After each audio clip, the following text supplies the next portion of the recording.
ક્ષત્રિય સમાજના મહિલા અગ્રણી પદ્મિનીબા વાળા વિરુદ્ધ નોંધાઈ ફરિયાદ। પદ્મિનીબા વાળા તેમજ તેના પુત્ર સહિત કુલ 5 વ્યક્તિઓ વિરુદ્ધ નોંધાઈ ફરિયાદ।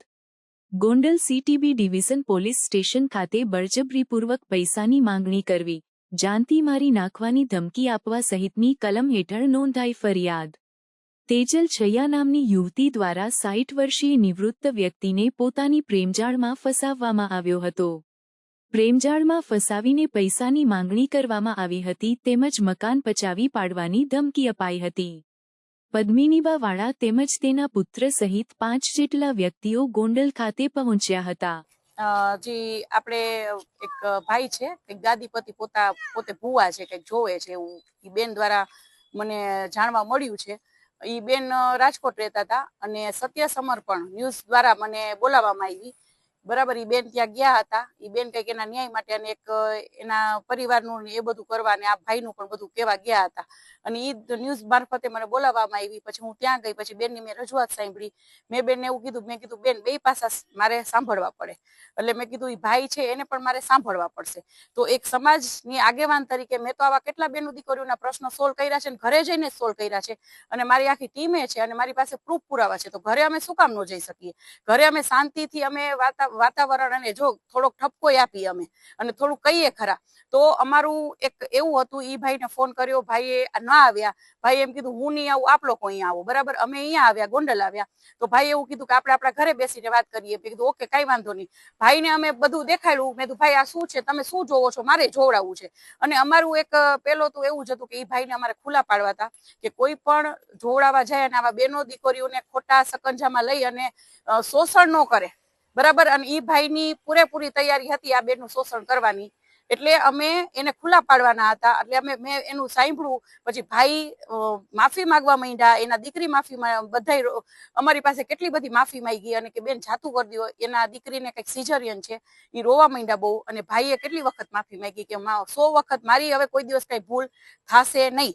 એટલે અમે એની ઉપર વિશ્વાસ કરી ગયા, છતાંય મને એક એવું થયું કે અમે અહીંયાથી નીકળશું એટલે અમારી ઉપર કઈ પણ એક્શન લેવાય ખોટી આ લોકો। એટલે અમે એમને એમ કીધું કે ભાઈ આપ ન્યૂઝમાં આપની માફી પત્ર એક અમને આપી દો, અમારે કઈ વાયરલ પણ નથી કર્યું, પણ બીજી વાર આવું કોઈ બેન દીકરીઓ સાથે આપ કરતા નહીં। બસ આટલી જ વાત હતી। એમાં એટલું બધું ચગાવ્યું અને અમારા જેવા આગેવાન જે બેનો દીકરીઓને ન્યાય દેતા હોય એની ઉપર એફઆઈઆર કરી, એ તો કરી, પણ ફક્ત મારા ભેગા ખાલી 2-3 દીકરા વાવ્યા હતા। ખાસ કરીને મારા દીકરા તો મારી સાથે જ હોય છે, તો મારા દીકરા માથે શેની ભાઈ એફઆઈઆર? મારા દીકરા અહીંયા આખું અમારી પાસે ફૂટેજ છે, બરાબર છે। અમે ત્યાં હતા, અમે બેઠા હતા, અમે નથી કોઈ મારકૂટ કરી, અમે નથી કોઈ જાતની કોઈ એવિડન્સ નથી કે અમારી માથે જે ફરિયાદ થઈ છે એ ફરિયાદ થઈ શકે। તો આ ક્યાંનો ન્યાય? જે ન્યાય દેવડાવે છે એની ઉપર પણ તમે જો ચડી બેસો અને અમારી સાથે પણ જો આવું થતું હોય તો આવી બેનો દીકરીઓ કોની પાસે જશે?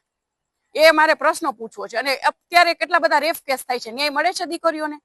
બરાબર, મને એવું કહેવામાં આવ્યું કે તમે તો મેં કીધું ભાઈ હવે અમારે ગુના કરવા છે તો બીજું તો શું કરીએ? અમે ઘરે ગયા, એ અમારી ભૂલ તો કેવી રીતના ભૂલ? અમે કઈ અહીંયા જઈને બીજી તમે આજુબાજુ વાળાને પૂછી લ્યો, પ્રેમથી નીકળ્યા છીએ, પ્રેમથી ગયા છીએ, તો અમારો કયો ગુનો? હું એક સામાજિક આગેવાન તરીકે હું કોઈના ઘરે ન જઈ શકું? શાંતિથી વાત ચર્ચા ન કરી? અમે કેટલા બધા સમાધાન કરાવેલા છે। એટલે ખોટી રીતે અમારી પાસે મારી માથે ફરિયાદ થયેલી છે, તો આ હવે મારે કોની પાસે ન્યાય લેવા જવાનો? તો હાલમાં જે કહેવામાં આવે છે કે તમે કંઈક પૈસાની માંગણી કરી, શું હકીકત શું છે? જી, પૈસાની માંગણી 100% છે જે કરી નથી, બરાબર છે। તો એ લોકો પાસે એવિડન્સ તો હશે ને, કેમ કે એ લોકોનો ફોન ચાલુ હતો અને મેં કીધું હતું કે તમારા ફોન ચાલુ રાખો, અમારા ફોને ચાલુ રાખી। તો એ લોકોને કયો પ્રૂફ પુરાવા આવે? એક શબ્દ પણ એક રૂપિયાનો નીકળો હોય, કોઈ પણ એક શબ્દ એવો નીકળો હોય, કોઈ પણ એની પાસે એવા એવિડન્સ હોય, તો એ લોકોને કયો મીડિયા સામે આવે અને મીડિયા સામે બધી રજૂઆત કરે અને પ્રૂફ પુરાવા આપે કે અમે કોઈ પણ એક રૂપિયાની પણ માંગણી કરી। પણ આની પાછળ બીજા કોઈ તત્વો કામ કરી રહ્યા છે।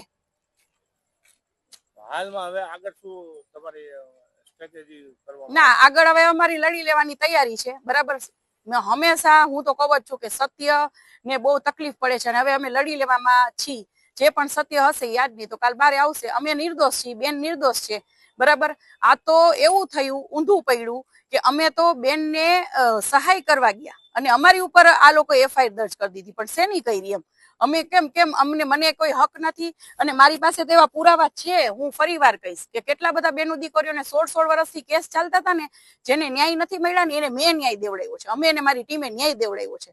તો હું શું કામ ન જઈ શકું કોઈના ઘરે? અને મેં કોઈ એવી માંગણી અમે નથી કરી. અમારી ઉપર આવા ખોટા આક્ષેપો મૂકવામાં આવે છે.